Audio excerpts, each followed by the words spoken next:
Welcome in, everybody, to the best in true crime podcasting. This is True Crime Tuesday. I'm Tim Dennis. I am pleased as punch that you joined us today, as we've got a very popular topic. Not just a popular topic, but popular amongst the true crime genre is serial killers. And one of those serial killers that everybody talks about, that everybody can't seem to get enough of, is Ted Bundy. And one of those people that is one of the utmost authorities on Ted Bundy, so much so that he's produced 6 books on Ted Bundy, is Kevin Sullivan. He's a good friend of our show. And he started a project here that's very interesting. I got a chance over the weekend to pick it up and spend some time with it and read it and kind of absorb it here. It's called Ted Bundy, The Early Journal, Volume 1, 2022. And I'm going to bring Kevin in now. Welcome in, Kevin, and welcome back to True Crime Tuesday. Well, hi, Tim, and thanks for having me back. And as always, we'll be talking about Ted Bundy, and there's always more to learn about this man. There is. Killer. So thanks for having me back. There is. And you know something, Kevin, I'm fascinated by the fact that, and you know, the last time you were here and Dave Schrader was hosting the program, he said something critical to you that I laugh as I pick up this now yearly journal, and we're going to get down to the reason here in a minute that you're writing a yearly journal. But he said to you, gosh, Kevin, there can't be much more to this Ted Bundy thing. Can there be? You've mined now 6 books on Ted Bundy. How much more can there be? That's true. Well, just to bring the listeners a little bit up to date, if they're not as familiar with me, in 2009, my book, The Bundy Murders: A Comprehensive History, was published by McFarland, and in fact, they've done an updated edition. The Bundy Murders, A Comprehensive History, published in second edition, published in April of 2020. And that has some new information in it. But when I got into this whole thing with Bundy, it was never my intention to write more than the one book, because that is the full biography, and that is the full treatment of his known murders and some suspected murders. But and I have to say this, that the book, when it was published in 2009, it had brand new information that had never been published before, about 3 or 4 of the murders, and a lot of new information coming forth just in general about the case. And so that was published, and then, of course, I've been writing true crime. That was my first true crime book, and my first book before the Bundy murders was personality study on George Armstrong Custer. And then in the years after the Bundy murders was published, I wrote other things, true crime related. And what's interesting, though, is that I never had any intention of going back into the case once that book was published. I thought it was going to be a one and done. I was very proud of it, because I knew I had people telling me before I wrote the book, don't write it, because there's been too much published about Bundy already. And I thought, yeah, well, but that was 15, 20 years ago. And I thought, I'm just going to go ahead with what I feel I need to do. And again, halfway through the book, I was finding out new things. Well, so the book was published. People started to learn who I was. And a few years after that, I had a lady author contact me, and she wanted to go in with me and maybe do a co-author with me a book on some of Bundy's maybe suspected murders. And at the time, I just didn't want to get back into the case. So I said, I knew we could have made some money and all that stuff, and she'd be a nice lady to work with. But I just thought, no, I just don't want to do it right now. So I just said no.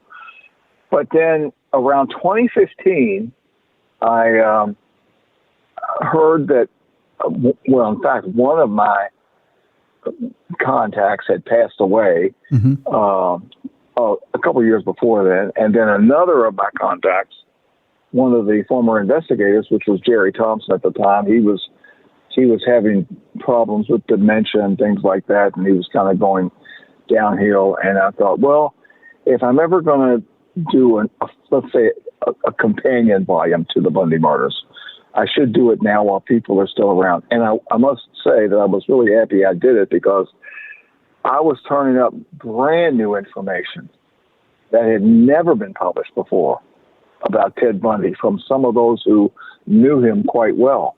And that book was called The Trail of Ted Bundy, Digging Up the Untold Stories. And I'll never forget that one of Bundy's Mormon friends in Utah named Larry Anderson, and you'll see his testimony in The Trail of Ted Bundy, he was offered a lot of money from one of the tabloids several days after Bundy was executed. I mean, this is what he told me.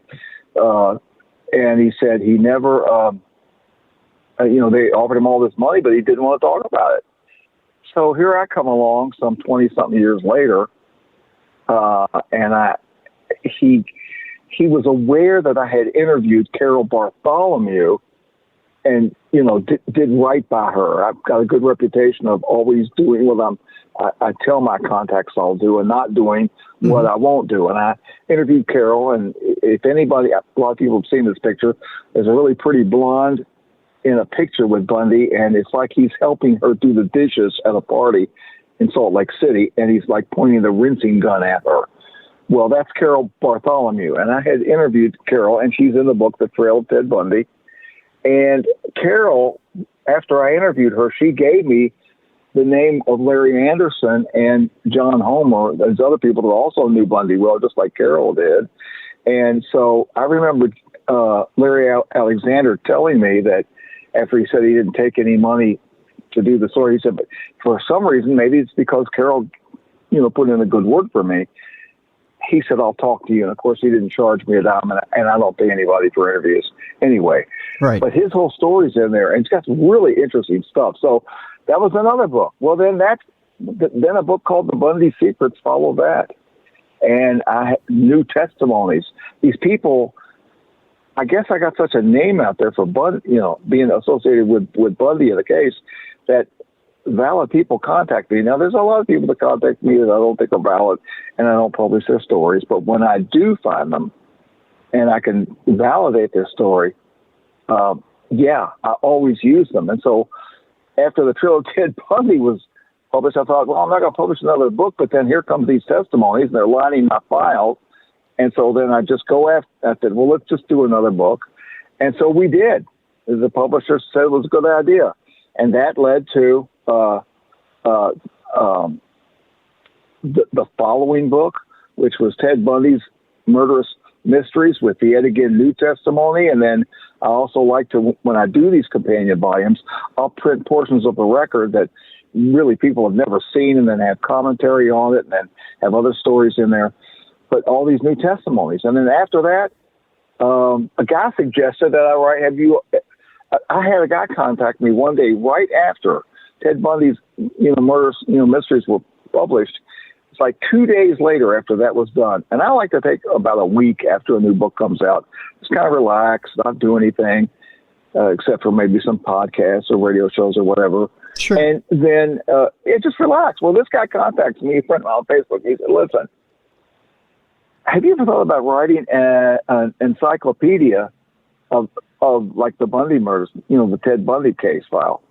I said, no. I said, sounds like a good idea. But I said, do you realize I just published this other book? It just got released 2 days ago. He said, yes, I know. But he said, listen, here's what he said, I would do it myself, but I'm working on all these American Civil War projects, and I just can't.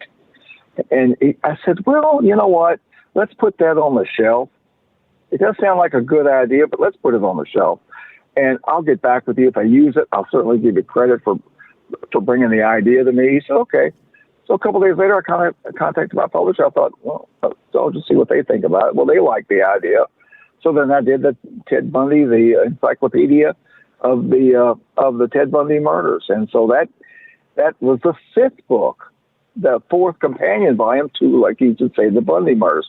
And then after that, because of, again, new and valid testimonies coming to me, I wrote and I covered so many things in that book. But the last book, the sixth volume of that book, totally, if you add all the books up the pages, it's almost 1,500 pages. It's 1,184 pages. But that's a lot of writing to do on one case. And so the enigma of Ted Bundy came out and had some super interesting interviews with some valid Bundy contacts. So I thought, you know what, I'm done.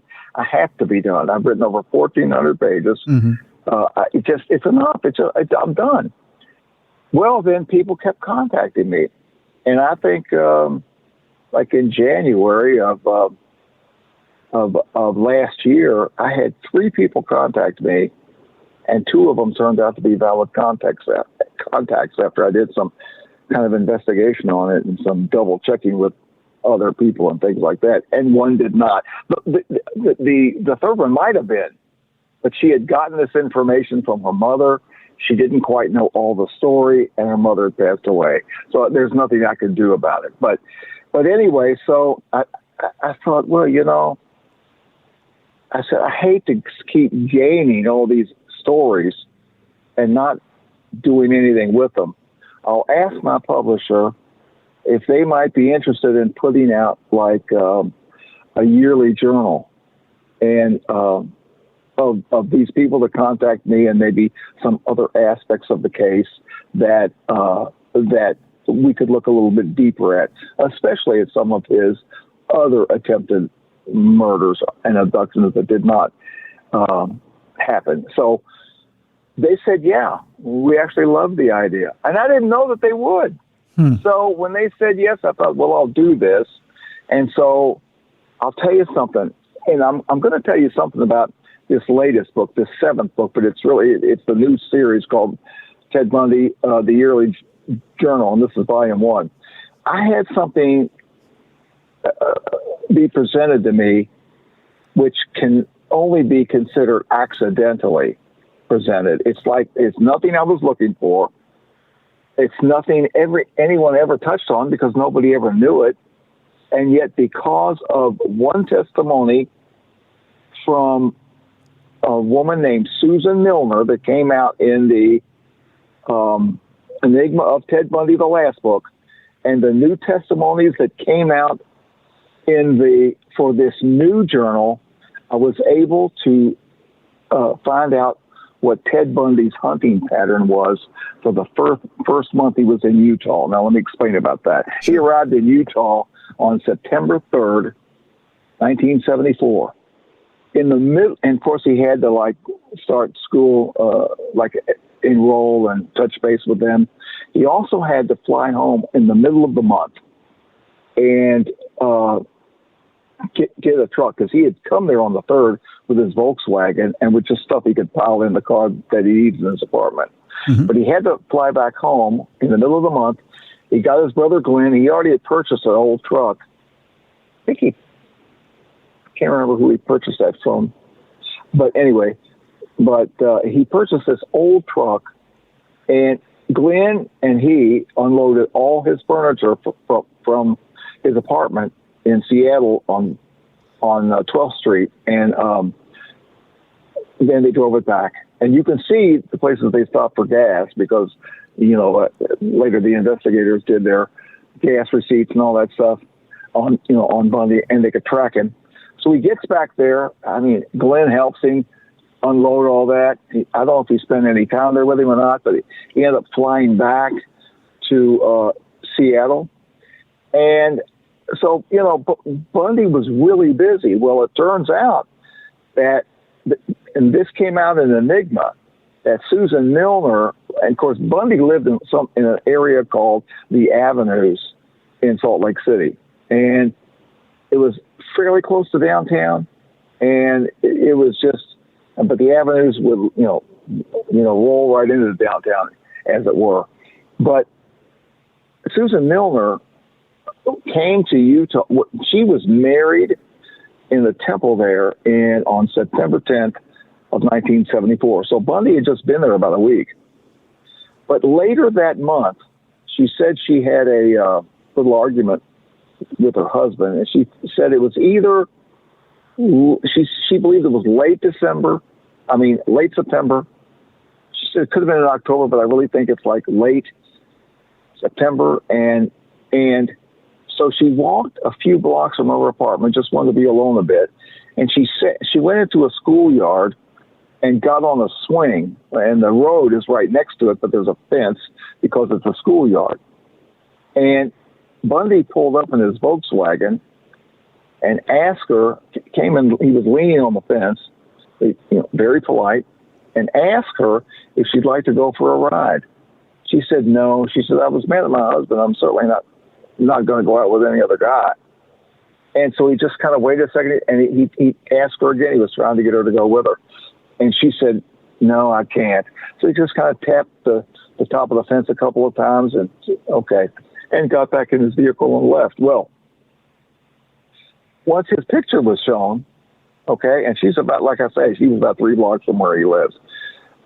She said, well, that's Bundy. Okay, so I consider that to be a valid contact. Well, for this book, these people that contact, I was able to record the stories of 2 young women that lived together about 5 blocks from Bundy's apartment.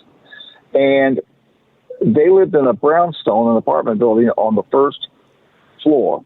And I should tell you about Bundy that a lot of people think that Bundy's victims were either hitchhikers or something just presented itself and then he grabbed them. Those would be crimes of opportunity, and they did happen. But Bundy himself said that many of the abductions, or a lot of times what he would do, he would see women walking, he would follow them to their apartment, and then he would kind of stalk them and kind of keep track of them. Well, anyway, so one day it was still light out, but I think it was heading towards like dinner. Frida Aid and what is the other lady's name? It'll come out in the book. But they had originally come from Jacksonville, Florida, and came to Salt Lake in that summer, like maybe July. And they moved into this brownstone, and it had like several floors. But they said they got a knock on the door, and they opened it up, and it was later the man that they would later identify as Ted Bundy. And he was classic Bundy. He was classic. He would say always things like this. He would say things to people, excuse me, miss, or, oh, I'm sorry to bother you, miss, but could you help me with this? So he says, I'm sorry, I don't mean to bother you all. He said, I'm a law student at the University of Utah, and there's a woman here that is in the class like with me, and he said, I borrowed her notes. I'm trying to get them back to her. Well, he described this woman, and they both, even though they didn't know her name, they pretty much recognized who he was talking about. And so he couldn't tell her what apartment she lived in because he said, we don't know. We know you're talking about, but we can't tell you because we don't know her name, but she lives here. So she said, I remember Frida A. told me, she said, do you want to give me the notes, and I'll, when I see her, I'll hand them to her, because they used to see her a lot. In fact, I think she told Bundy she's a telephone operator, and they kind of pass each other all the time. When Frida A. and her friend is coming home from work, she's usually heading out. But Bundy said, no, I'll see her in class tomorrow, and I will give those notes to her then. And I said, Frida, can you remember when this was? She said, well, I can tell you it was before the October murders, which is really when they really started. She said, so it would be maybe late September, somewhere through there. But she said, she was very specific. She said, but it was before the October murders. And she said later, after she saw his car, that she had, and he had been identified like a year later as a suspect in the crimes there. She said she remembers seeing his car parked about, because apparently being on the 1st floor, I think she spotted it right out on the street. So he pulled up. So see, he had been stalking that lady. And I was able to, as busy as he was, I was able to determine that he was already forming a hunting pattern in basically what was his own backyard, right there, right close to his apartment. And not more than, in this case, 5 blocks, not more than 3 blocks from Susan Milner. And I can guarantee you there were others that we just don't know about. But the bottom line is, no one knew that until then. The first sign we have of Bundy, wherever he admitted the murder was with Nancy Wilcox, which was October 2nd of 1974, and she wouldn't even be on the investigator because they never found her body. She wouldn't be on the investigator's radar as a possible Bundy victim till way down the road when they started to see all these other murders. So, but anyway, now by doing that, I also busted a myth that had been around and is still around for a long time. There is talk that Bundy knew Laura and Amy prior to the murders. Okay. And it's in the record, and I know that I would love to have talked to Richard Larson. He was, I'm sure, a great guy, and he wrote The Deliberate Stranger. But Larson he was on board with this, that Bundy knew her. But if you go to the record, it tells about the times and the circumstances of these. And now that we know what we know about where Bundy was hunting that first month, it's just not possible. So, I mean, I can explain here. But apparently this, of course, when I first learned of this, when I was writing the Bundy murders, no matter how much I studied it or investigated it, I never felt good about it. So I left it out of the book.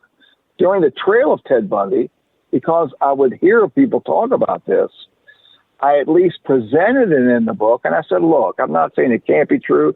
It very well may be true, but it didn't feel good to me when I wrote the Bundy murders, and it doesn't feel good to me now, and yet I'll present the story. Well, if you look at the record, just imagine this. Bundy had moved to Salt Lake City, which is a pretty large city.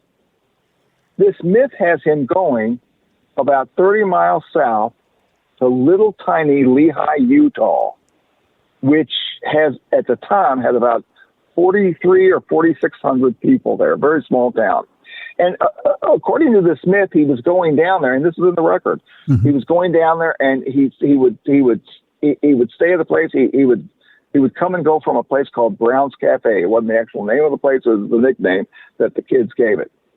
And apparently, according to what people have testified, that he would come in there and he became friends with some of the guys there, and he became friends with Laura and Amy and spent some time there.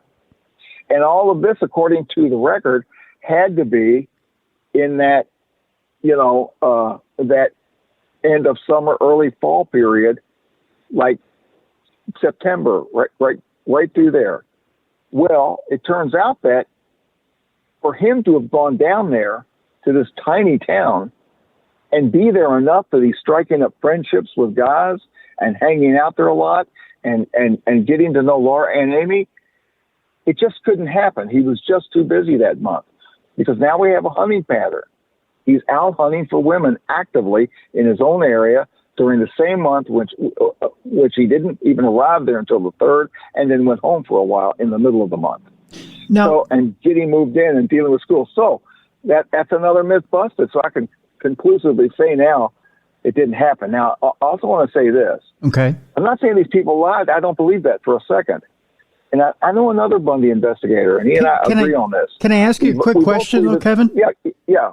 Okay. Go ahead. Do you suppose that the reason that myth stuck around for so long was because Bundy would take some of the, and I know I'm jumping ahead in the story here, but because Bundy did have a pattern of taking body parts far away and doing things with them, that it wasn't out of the realm of possibility that maybe and just maybe he would travel to kill somebody as well? He would travel to kill somebody, but because we've established his hunting pattern for that first month, that he was right there in his own neighborhood and he was also busy doing other things, the likelihood in this case, where he would go so far south every day, every other day, but a lot, going down there a lot to become friends with these people, hang out with these people, meet Laura and Amy, hang out with her. It just didn't happen. Now, it was what I think and what another Bundy investigator thinks, we both believe it was misidentification. They identified Bundy later. The guy could have been a guy with long hair driving a Volkswagen Beetle of light brown or beige. Could have been. the chances for it being Bundy, I just think, are absolutely zero. As far as Bundy doing things, as far in Washington State, and this is the bodies per se, in Washington State, he had 2 different dumping grounds. And he did admit to, at one time, having 4 heads in his Washington State apartment on 12th Street, or 12th Avenue, in Seattle. And he had lived there for a number of years, a good number of years, actually. So he had 4 heads up there at one time. Now, were they fleshed out heads? Some, and then other skulls? We don't know. But we do know that 4 skulls were found on Taylor Mountain, and a few debris of other bones, which come the 2007, I think, were finally identified as the other missing women. But the bodies were never found. And here's what's interesting about that. He said, the bodies I buried were never found. But those I left on the ground were a lot of times found. And so he buried those bodies somewhere, probably on Taylor Mountain, and maybe some predators were able to unearth like a leg bone or something like that, but not the whole bodies. But he dumped these 4 skulls on there, on Taylor Mountain, and they were later discovered. I don't know why he just didn't take a shovel, spend about 15 or 20 minutes digging a decent size, fairly small hole, but enough to carry 4 skulls, put 4 skulls in, cover it up, and they'd never be found, because he buried George Ann Hawkins' skull about 50 feet after he'd taken her head and used it for a while for nefarious and perhaps, of course, sexual purposes. Who knows?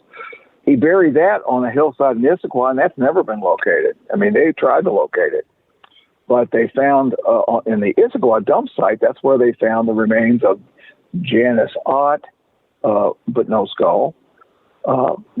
Then George Ann Hawkins, they didn't know who that was until after Bundy confessed it at his death row confessions, but that was George Ann Hawkins. He said, I buried her head on a hillside. Keppel and his people went back following Bundy's directions, and it just the topography had changed enough to where they don't know. It's just they couldn't locate it. So, and then of course, then the other woman was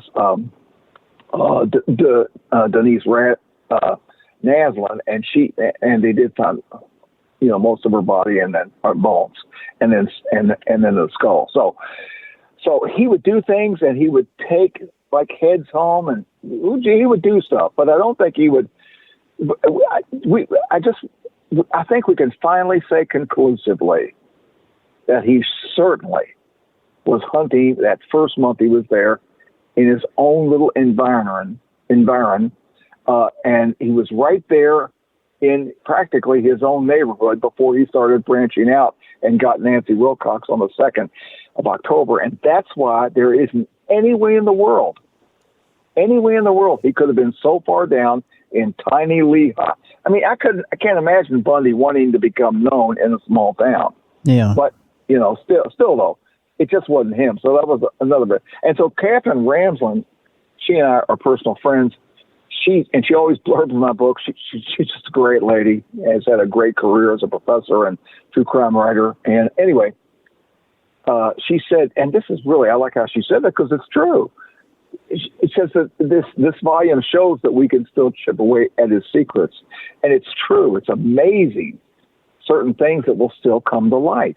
This is one of them. And that other Bundy researcher I know, he's got a book coming out, and he's brought to light some attempted murders that Bundy did, and attempted it, abduction and murder, but that they failed. Anyway, there's still stuff we can find out. So it's just really cool to be able to bring it out. And every time I pull up a companion volume, it's got new information in it. Just really cool. Very cool. I tell you what, at this point, Kevin, let's take our break. When we come back, I want to talk a little bit about in the early years, why such bravado to pull off these crimes so close to home? We'll tackle that.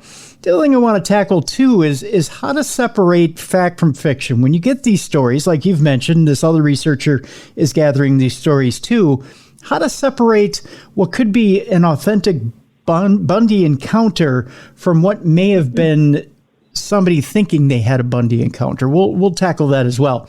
Our guest is Kevin Sullivan. And I want you to check out the book, folks, because it is intriguing. There's a lot of good stuff in here. The book is Ted Bundy, the Yearly Journal, and it's year one, pretty much. So it's available right now. We've got a link in the description of our program here.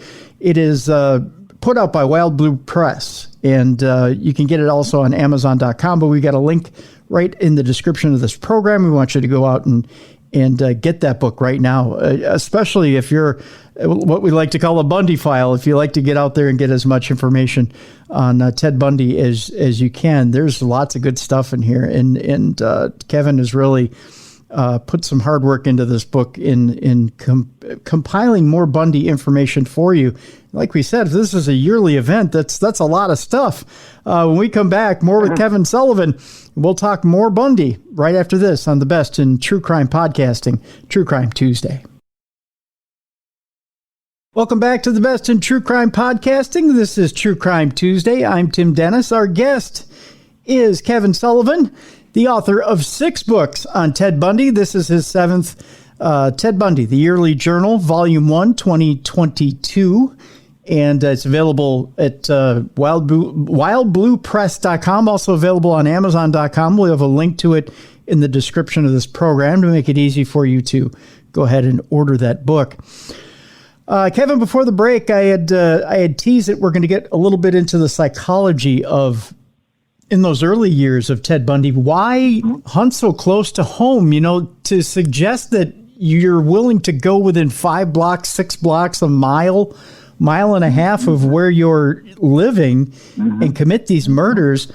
Some people would say, well, Tim, that's easy pickings. You can just, you can do it and get away with it. But really, psychologically, that suggests, I can do anything I want and get away with it. That's a bravado and a whole new level of narcissism that is hard to comprehend. Why did Bundy feel like, especially early in his career, he could get away with it?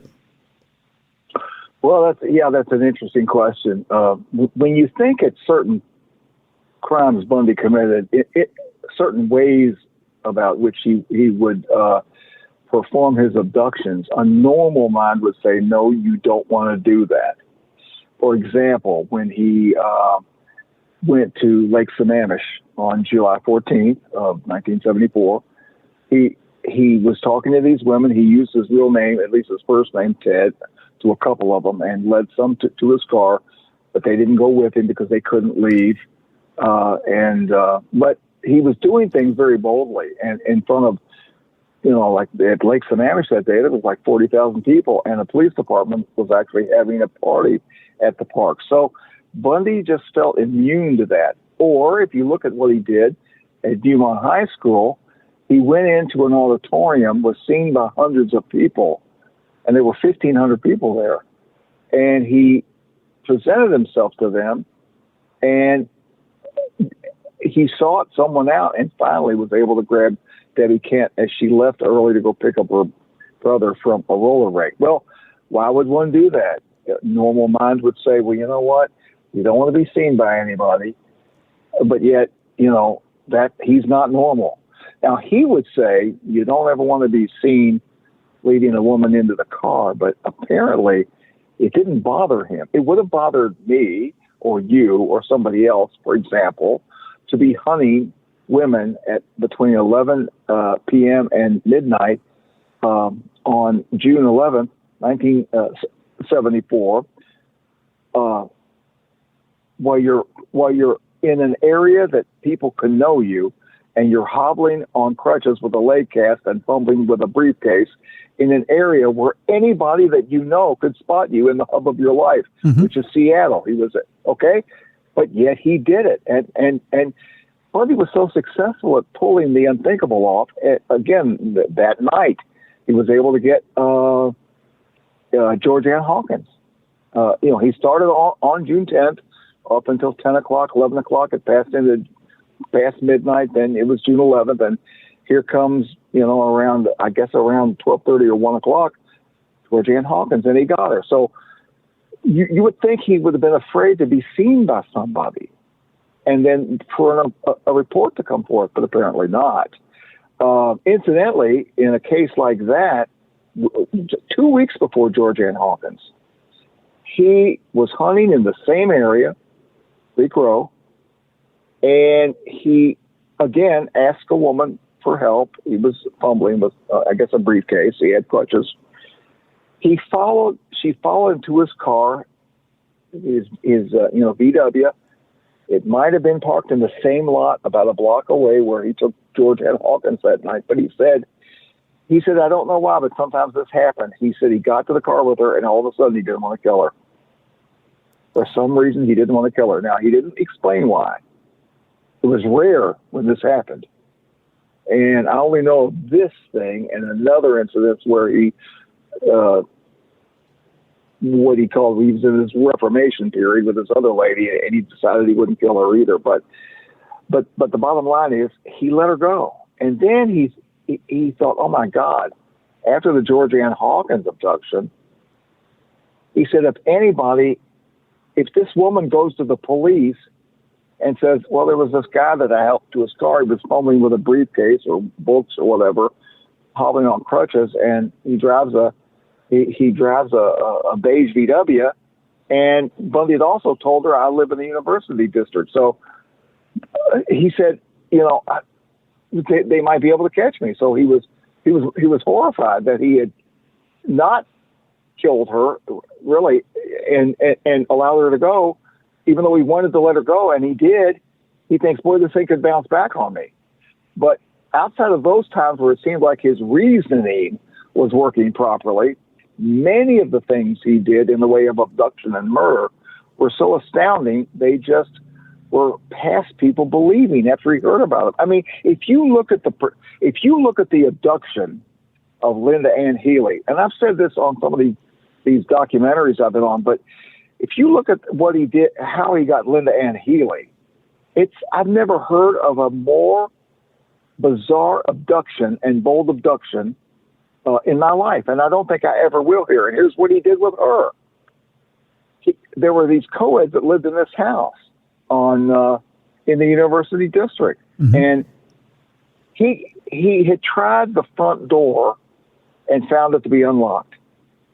He probably knew some of the women there, not know them per se, but he probably knew of them. He certainly knew the number to the house, but he told the writer, he said, when I found out the door was unlocked, I didn't go in then. I wanted to wait until the middle of the night. Well, here's what he did. He goes in there, likely that very same night, and he goes down into the basement, and as he goes down the basement steps, there's a door off to the left that goes out to the on the side of the house, and it's just about 5 feet from where you turn the corner to the front of the house and go down the steps. And he passed those steps, walked down the steps. When you get to the end of the steps, you turn right. There's 3 more steps, and then what you have at the bottom, it's just a basement that was made into a 2-apartment area. And so he went into the door straight across from there. Think of this. He's aware that there's another woman sleeping on the other side, separated by a small partition of plywood, but they're actual rooms. Everybody's got their own room down there, those two. So anyway, he goes in there, and there's Linda Ann Healy sleeping. Now, some people think she was bludgeoned, but I don't think so at all, for 2 reasons. You don't see any real blood spatter in a room from the crime scene photos. What you do see is blood flow. And when Bundy was explaining what he did and why the blood was there, he told this writer, he said, well, you have to understand a little bit of the physiology of like a nosebleed and how that can start from choking. So apparently he jumped on her, and immediately, she's asleep, started choking her. She had to have awakened to that, obviously, but she couldn't make a sound, and he choked her into unconsciousness. Then he does the most bizarre thing. You would think that he'd do whatever he wants to do with the woman there and then leave. Right. He doesn't do that. He either puts her on the floor or in a chair. The blood had come out of her nose and gone on to the back of her nightgown.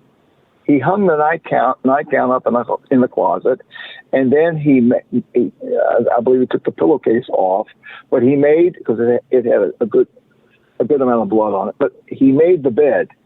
Not in any way Linda ever made it. In fact, she didn't even make the bed through the week because she had to be at her job as a radio ski announcer early, like at 6:30 a.m. So she would get up and grab something, maybe a breakfast bar or something, and then she'd get on her bicycle and go. So she never made the bed. So not only did he take the time to make the bed in like a military fashion in a way that she couldn't or wouldn't, but he also grabbed like a backpack and some clothes, and then he walked her up the steps, probably wrapped her in a blanket. She was unconscious, and he went out into the night. He went out that side door. Now, we don't know if he went down, took a right, and went down the front steps to his car. He may very well have done that. As odd as that seems, he may have done that. Or he may have gone out the back. I've been there, of course. There's no gate on the back fence. He could have kind of laid her over, and then he'd have to drop her on the ground and then hop the fence. But if he parked back there, it's so narrow, that alley, he'd almost block it. But there is an alcove a few houses down where he could have pulled in there. So he could have gone out either way. The fact that he's carrying something that is unmistakably a body or someone unconscious, whatever, it's a human, out into a university district in the middle of the night where, you know how college kids are. They might be coming home from something. Yeah. I mean, there's all kinds of windows, anything. But this stuff didn't bother him, but it would bother someone normal. But then again, we are not a homicidal psychopath. So, you know, he just was, for the most part, Bundy felt impervious to fear. And that's the thing about this. That's one of the things that stand out with him. It just, how can a guy that is so educated, well-educated, articulate, handsome, be so diabolical? But anyway, he got into his car, and of course she must have awakened, and I'm sure he liked that because he liked women to then experience the fear. And then he did what he had, not what he had to do, but he did what he does, and then might have had sex with her before, but certainly had sex with her after death because, of course, he's a necrophile. And he, in fact, an admitted necrophile, but he just didn't like to talk about it very often. So anyway, he was just bold. I think he felt impervious to fear, and that's why he was doing these things that most people would think, oh my God, if I was that way, I would never do that. But he didn't mind, and I think that's one of the reasons that makes Bundy stand out from a lot of other serial killers. I mean, I just think if you look at Bundy, I think Bundy has become to the United States what Jack the Ripper, became to England long ago. I think they're both the premier killers of their countries, of the countries in which they killed. And when you think serial murder, the first person that comes into your mind, or at least almost the first, would be Ted Bundy. So and I think the reason for that is because of how bold he was. Just women that would just disappear, just mysteriously disappear out of, almost like it seems out of nowhere, just by having an encounter with this man. Yeah. I want to address something that you and Dave also brought up, because it comes up again in this book as well. And it's in one respect a little thinly veiled, and in another it's not. And that is that he refers to the beast within him. Yes. But then people also refer to physical changes they see within him. And it's sprinkled throughout this book, seeing him red-faced and seeing his face almost transmorph, seeing the rage within him and seeing him almost transform. And that it keeps being brought up in case after case after case, almost like he loses himself and he becomes something other than what he was. They describe charming and then all of a sudden going to another place. And I know Dave had brought it up before, and he had brought up the theory of maybe Bundy was possessed, that maybe there was an otherworldly dimension to Bundy. And the reason I bring this up is I thought more about it as I was sitting and reading this book this past weekend. we have a friend, a mutual friend, who is a psychologist in the jail system, and she's also a psychic. And she said, and she said I would get in huge trouble with the court system and the jail system if they knew, if I brought up the psychic stuff and said, I could tell the difference between who may have some mental deficiencies and who actually may be possessed. But she says it's not hard to tell the difference between the two. And I wonder, when you sit back, having dealt with as much as you've dealt with here, Kevin, and I guess I'm not asking for a clinical view here, but maybe more of a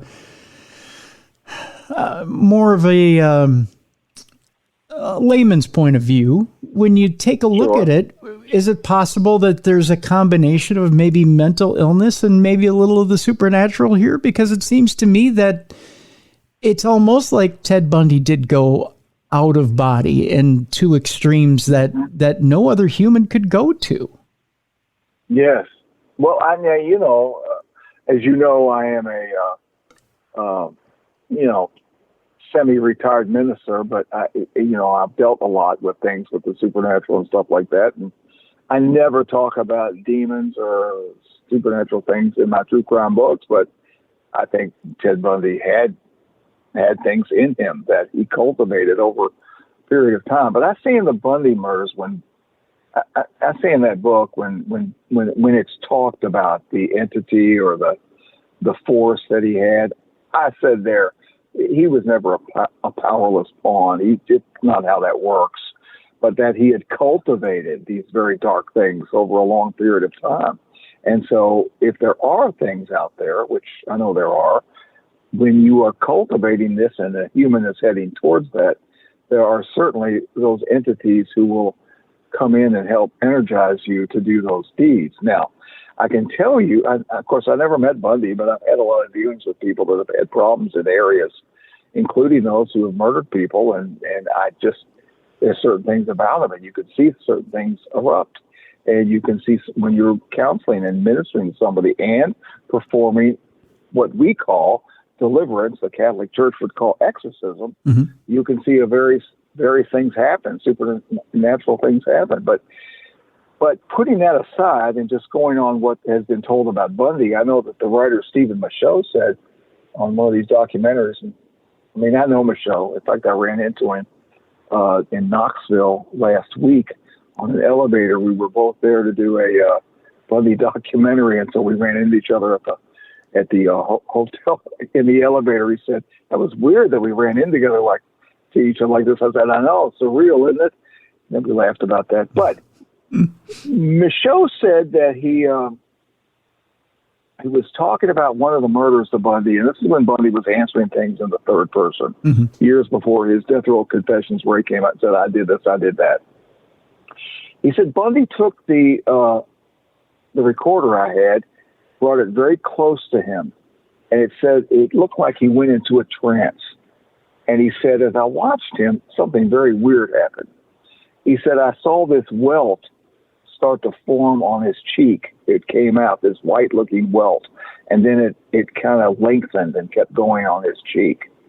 And just some kind of physical reaction that was odd that you wouldn't think happened. But again, this was during this trance-like state. And then, of course, after it resolved, and then Bundy kind of came back to himself, that thing disappeared. I also know that, and there were a number of people who were there with Bundy, but when he had been arrested and they couldn't find the body of young Kimberly Leach, which turned out to be his last victim, a 12-year-old that he had murdered in Lake City, Florida, they had him a couple months before they found that body. But when the news came to Bundy, when Bundy heard about it from somebody in a group he was with there were some investigators there, I think 4 of the defense, and there was his attorneys there. There was about 5 guys there. And they said Bundy, when he heard that her body had been discovered, they said it's like he started to morph into something else. They said his body seemed to change. his muscle tone changed. There was a very bad smell. It started emanating out of him, and they're not talking about like he passed gas, but his body was morphing into something else. And of course, that to me that speaks of something that's happening within the person. Right. Also, Liz Kendall had 2 incidents with Bundy. One when right before the 1974 murders, he was starting to change in his sexual desires with her, and he had asked her for anal intercourse, and she didn't want to do that, but he asked to tie her up. So she said, I let him do that a couple of times, but I soon put a stop to that too. She said, so once when we were having sex, he put his hands around my throat, and he was choking me, and I couldn't. She said she looked at his face. It's like his face was not. He wasn't seeing her, and she had to kind of like hit on him or something to finally break that spell, to where he came to and he stopped.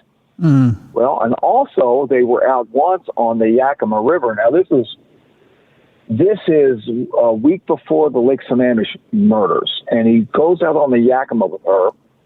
Beautiful day, and they're traveling down the Yakima, and they're taking a trip that's probably going to take them, 5 hours or something.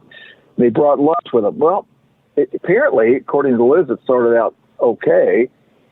She certainly was in a good mood, but she said the longer we went, he started to become more quiet. And then they pulled up to the shore, or maybe even on a little island, I can't remember. But they got on the shore, they got on land, and they had a lunch there, and, maybe they talked a little, but mostly he wasn't talking. And they had like a beer and sandwich, whatever. Mm-hmm. And they got back in. And then, but before an hour was out, as they traveled down the Yakima, out of nowhere, he pushed her into the water. And she came up gasping, and she looked at him, and she said his face was blank. She said, here again, it's like he wasn't seeing me. It's like he wasn't there. And this is what his victim saw. And, then he came to and pulled her back in the raft. Well, I say in the book, the Bundy murders, when she saw that and his face was blank and it didn't look like he was seeing her, I said, the killer's now with her. Yeah. And I said, it's probably all he could do to rein that beast back inside of himself. So these things did happen to him. I know that you and I would call somebody like Bundy crazy. Now, I know I've been on the show before when I talked about, Richard Chase, the vampire of Sacramento. Mm-hmm. Now, Richard Chase was truly a crazy person. I mean, in ways that Bundy was not. He believed that somebody had moved like a valve of his heart, that his blood was turning to powder. He really believed this stuff. So he wasn't legally insane. That's why he went on trial for murder and was convicted. But he was definitely, and the prosecutors admitted this, that Richard Chase was deeply mentally ill, but he wasn't legally insane. Well, they don't consider Bundy deeply mentally ill, but any man that wants to strangle a woman to death and cut off her head and have oral sex with it back in the apartment, or do any number of necrophilic things, I mean, we're going to call them as crazy as what rat. I mean, right? Yeah, they're just bad crazy. I mean, but now they're not legally crazy. So, I mean, was Bundy mentally ill to a point? Yeah, I think so. I think more than that. I think he had turned himself over to evil, and he had picked up things which helped drove him in that direction. Bundy did admit this. He said, and I've known these other killers that I've read about have said the same thing. A lot of times when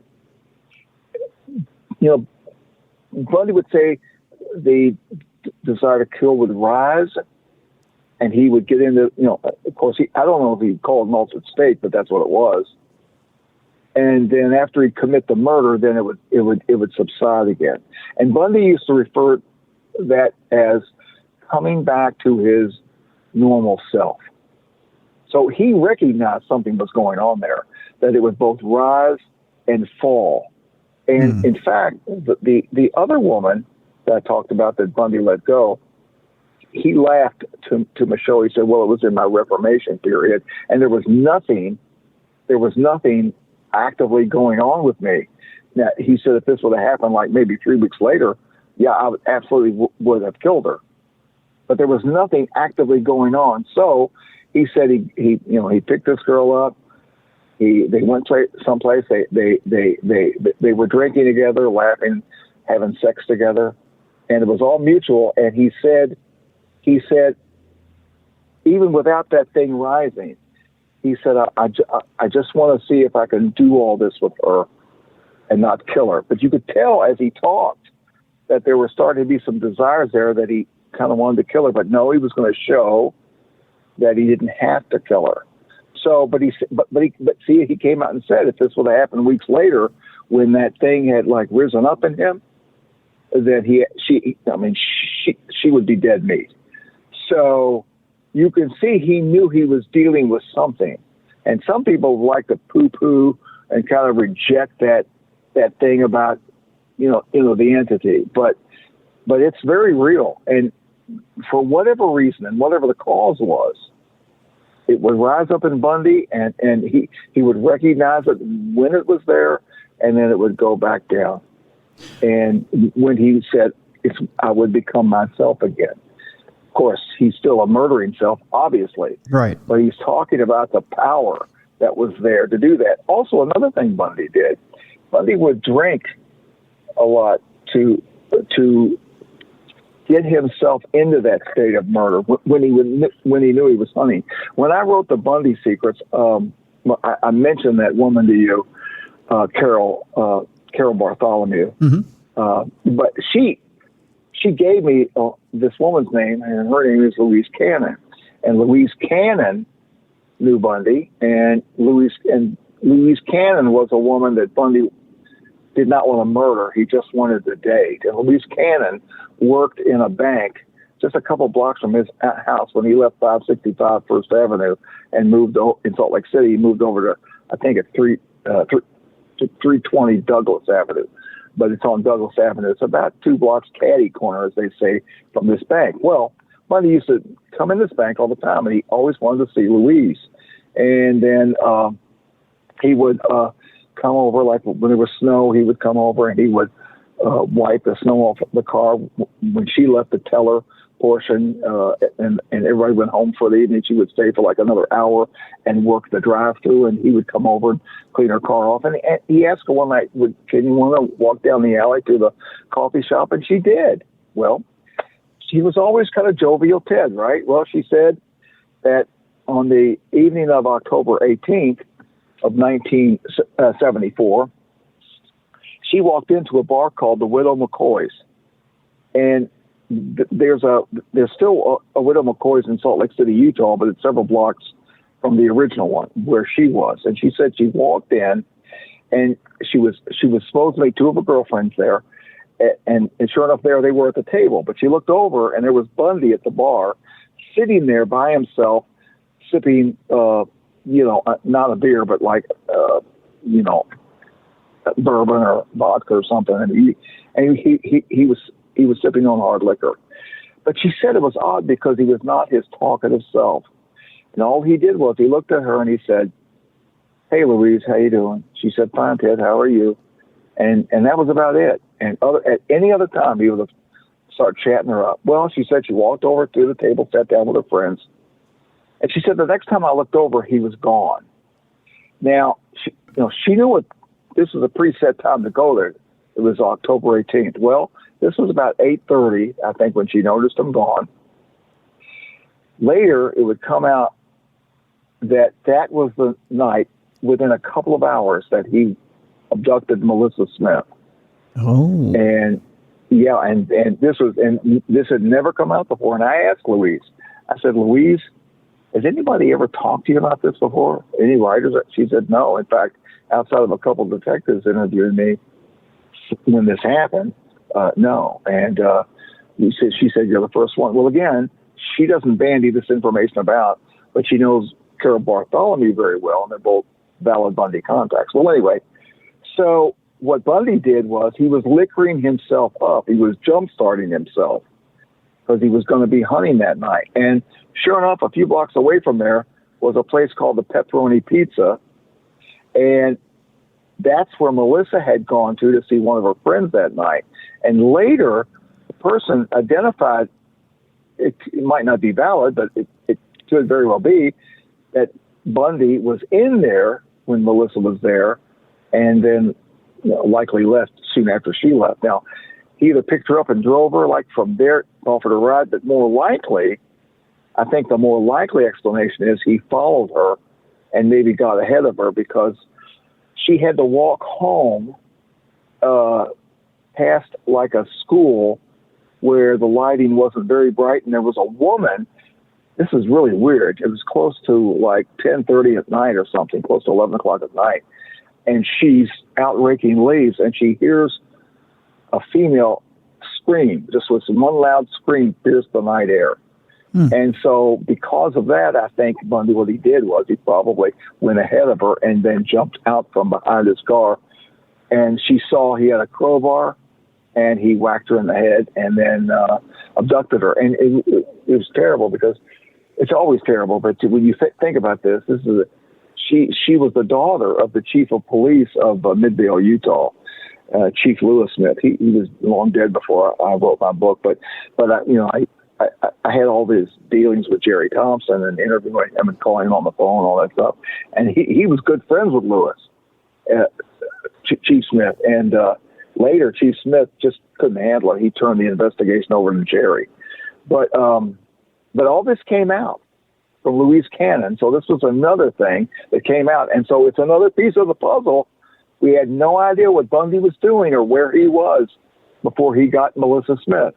But now we know he was in the Widow McCoy's drinking and doing that elixir thing to help him jumpstart him. And he was seen by Louise Cannon. In fact, Louise Cannon's family owned that bank and a couple of others in Salt Lake. And when they heard about this, what Bundy had done, suspected of doing, they would transfer her around to different banks or whatever.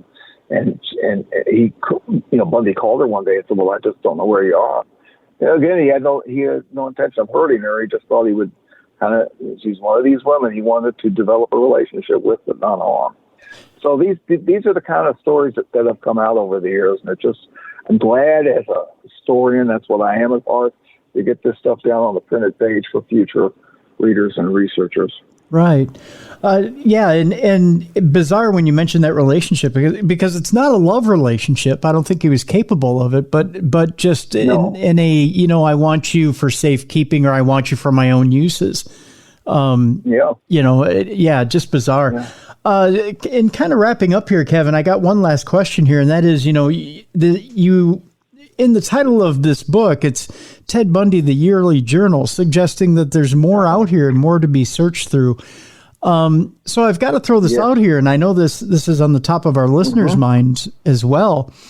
And that is, you're suggesting that Bundy was more prolific than what is there. And I know in the book you mentioned that there had to have been a solid 30 to mid-30s as far as killings went. But potentially there could be more, 40, maybe 45. So how do you, as an author, as a researcher, how do you sift a solid Bundy story from something that may be either mistaken or just plain out hogwash? How do you kind of sift that out through the wash? Yeah, that's good. That's good. There's several things I look for when some people contact me. They give me where they were and the times in which they were there. And a lot of times, and this would be throughout even different states. And then I would say, well, from the record, we know that couldn't be Bundy because he wasn't there at that time. So, and they go, oh, okay. But even then, some women would say, no, it was him. It was him. Well, it wasn't him. He wasn't there. Then also sometimes I'm contacted by people with these elaborate stories, and they don't always have the ring of truth to them. And, they say they're from a certain area or whatever, but when I do a little bit of investigation, I'm not sure, I'm on the fence. And so a lot of those I won't publish. And then sometimes they become so absurd, and there's other things I do find out about them that I just in my mind, I know, no, they weren't. But here's what's really curious. And a lot of women would say they saw this guy later after he was arrested, and then they would remember that he tried to pick them up. And their stories weren't elaborate. They're just very brief. And there wasn't much to them. You know, he pulled up beside me, or he rolled the window down and said this. And I said, oh, I can't. And then he said this. And yeah, he was driving a beige Volkswagen, but that's it. In fact, since you got an advanced reader copy on that book, you'll notice that one woman contacted me who said she had an encounter with who she absolutely believed was Bundy, but it was not in 1974 where he went down to Oregon State University and got Kathy Parks.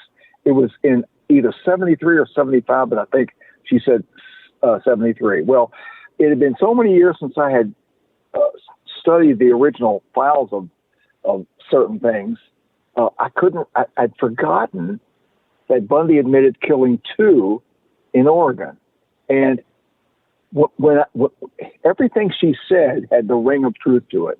But when she told me it wasn't 1974, I said, well, it just can't be him. And see, here's another sign it's valid. She goes, oh, well, I sure thought so because it really looked like him. But okay, well, thanks for telling me. And I didn't keep any of her information, and I had to give everything in the book by memory. But when women contact me and say, well, there wasn't a lot to it, but let me tell you what happened. And they're in the right area at the right time when he was there, even though there's not 100% proof, it becomes highly, highly likely. And you'll notice from the book, I talk about sets of numbers of what it could be for contacting people, like attempting them an abduction, but they didn't know that it was an attempted abduction, just trying to get women to follow him. Even though he might have had 35 to 45, some say maybe 50. I don't believe it goes higher than that, but let's just say in the late 40s, the mid 40s, you could have as many as 10 people, if not more, that he would try to coax to go with him before he got somebody. And if you start doing that, even like 10 times, you're up to 350 to 400 valid contacts, whether they knew it or not. In fact, Bundy himself said when he finally got committed, this is end-of-life confession, when he went up to Pocatello on May 5th of 1975 and hunted women at the university there, and he didn't get anybody either that day or night. And in my research, I found out one of the reasons why is because even though it was in May, they were still having a lot of cold weather, and there were snow showers on both days he was there, both on the 5th and the 6th of May. Well, any woman going to and fro, if they see somebody hobbling, I'm sorry, I can't do it. They're freezing. Yeah. And so anyway, but he said, after he admitted to killing Culver on the 6th, they asked him, they said, were there any other incidents? He said, well, none that would have been noticed by any of the women. In other words, the abduction failed before it could really turn into something that would start raising the suspicions of the women that I was, talking to. So, in other words, he was saying there was a lot others really I've tried to get. If you look at it, he must have tried a lot on that May 6th during the day, May 5th during the day and during the evening. And he had to go back to his hotel room. He thought he would go back to his hotel room with a victim, and yet he went back home empty-handed. So only God knows how many people he tried to contact. So there could be 400 or more people out there that are, valid Bundy contacts. So I try to screen people the best I can. I find out where they're living now, a lot of times, where they were living then, what happened, other people that maybe can corroborate what, where they were or, what's been said. And it just, so in some things I'll say it certainly seems like Bundy. It could very well be Bundy, and then there's times I'll say it absolutely is Bundy. And then when you take contacts like, well, Andrew Valdez, who was a friend of his and is well known, all the things he told me, Louise Cannon, Carol Bartholomew, Larry Alexander, John Homer, and people that had guard over him in jail and stuff like that. Mm-hmm. But it's just, all those are, just 100%. So I only publish those things which I really feel there's enough qualifiers for it to be a valid Bundy contact. Could somebody kind of fake me out on some of them? I guess it's possible, but I try to go after it from so many angles that, if worse comes to worse, I say, this is what happened. This is what she said. She believes it's Bundy, and it could very well likely it could be him. So I let people judge for themselves. And then other times they'll say, no, this was Bundy. So that's how they come about. So there's a lot of them I have to let go. And there's a number of them that, I've got one now for next year's book. And this woman is a retired circuit court judge. And she had this incident with a person she believes was Bundy, and he was driving a beige Volkswagen. Is it absolutely Bundy? I don't know, but I'm like, from everything she told me, like about 98% sure. So, and she's got a police report on it too, and I have to get that. But just interesting stuff, and that's how this stuff comes about. Very interesting indeed. And like the book says, if you try to take his ratios into effect, it could be, 4 to 5 contacts to 7 to 8 contacts to every one he succeeded at. I mean, it's staggering as to when he was, as you put it, hunting, how many approaches he made as to when he was actually successful. So, you may have enough material, my friend, to go 10, 20 volumes deep in your yearly journal, and still have stories. As long as I have breath, as long as I'm able to write, as long as people contacted me, I'm going to try to get it down on the printed page, because I think it's, a lot of people are leaving, have left, that have been a part of that case, and once all the voices are stilled that were a part of it, then that's it. So I just want to keep getting more out there with that if that's possible. So that's what I'll do. Oh, absolutely. And you can, folks, right now, go out and get Ted Bundy, the Yearly Journal, Volume 1, 2022. We have a link for it in the description of this program. Again, it's available at wildbluepress.com, also available on amazon.com. But the simplest thing, just click the link right there in the description of the show. Kevin Sullivan, I want to thank you very much for joining us again here on True Crime Tuesday. Oh, thanks, Tim. I appreciate it. We'll see you next time. Thank you so much, Kevin. All right, it's that time where if you're listening to the free version of the show, we must bid you adieu. But if you don't want to leave us right now, you don't necessarily have to. What you can do is you can go to Stitcher.com, click on the subscribe button under Stitcher Premium. That will get you to listen to Dumb Crime, Stupid Criminals. That'll get you to listen to the ad-free version of Darkness Radio. And that'll get you to listen to hundreds of podcasts ad-free and expand your audio horizons more than you could possibly ever imagine. And the best thing is you can do it for just $5 a month. Do it right now. Go to Stitcher.com, click on that premium button, subscribe to Stitcher Premium for just $5 a month. You'll get Dumb Crime, Stupid Criminals as far as True Crime Tuesday. You'll get an ad-free Darkness Radio. And of course, you'll get hundreds of podcasts ad-free and expand those audio horizons. Go ahead and do it today.